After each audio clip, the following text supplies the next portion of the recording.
अरे काका, उद्यापासून सुट्टी पडले, मला फिरायला ने.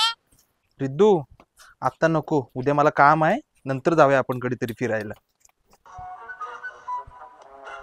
अरे काका, मला कुठेतरी फिरायला ने ना. फिरायला एक काम कर, मग उद्या आपण ना रत्नागिरीत जाऊया फिरायला. अरे काय रत्नागिरीत नको ना, आपण कुठेतरी लांब फिरायला जाऊया. काय रत्नागिरीत? अगं हेच तर आम्ही तुम्हाला नवीन पिढीला दाखवायला कमी पडतो. अगं रिद्धू, आपल्या रत्नागिरी जिल्ह्यात खूप गड किल्ले, समुद्र किनारे, लेण्या, मंदिरं असं भरपूर काय काय आहे. परमी राजा थिबा यांच्यासाठी तयार केलेला ऐतिहासिक राजवाडा थिबा पॅलेस म्हणजेच आपल्या रत्नागिरीचा राजवाडा. जयगड किल्ला, अरबी समुद्र आणि शास्त्री नदी यांच्या संगमावर वसलेला सुंदर किल्ला. सावित्रीच्या मुखाजवळ वसलेला बाणकोट किल्ला. रत्नागिरी जिल्ह्याच्या उत्तर टोकावर असलेला मंडणगड किल्ला. चिपळूणमधील ऐतिहासिक गोळकोट किल्ला. अरे काका, मग समुद्र कुठे आहेत? समुद्र किनारे? अगं कुटुंबासोबत फिरण्यासाठी अत्यंत लोकप्रिय असणारा गणपतीपुळे समुद्र किनारा आहे.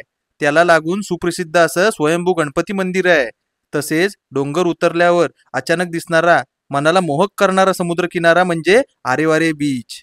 चालण्यासाठी, सूर्यास्त पाहण्यासाठी उत्तम असा भाटी समुद्र किनारा. रत्नागिरीच्या उत्तरेकडील व चिपळूण जवळच असणारा घागर समुद्र किनारा. तसेच दापोलीच्या किनाऱ्याचे सौंदर्य म्हणजे कोकणातील सुप्रसिद्ध असा स्वर्गच. अरे काका, मला समुद्रावर जायचंय, समुद्रावर जायचंय. अगं रिद्धू, थांब थांब थांब, अजून रत्नागिरीत सुप्रसिद्ध अशी मंदिरं पण आहेत. अगं आपल्या रत्नागिरी जिल्ह्यात खूप मंदिरे आहेत आणि ही मंदिरे केवळ धार्मिकच नाही तर सांस्कृतिक, ऐतिहासिक, निसर्ग सौंदर्याने नटलेली आहेत.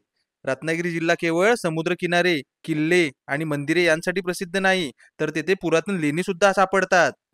मरण आले तरी चालेल, पण धर्म सोडणार नाही, असे म्हणणारे छत्रपती संभाजी महाराज यांना मुघलांनी 17 फेब्रुवारी 1689 रोजी संगमेश्वर मध्ये पकडले.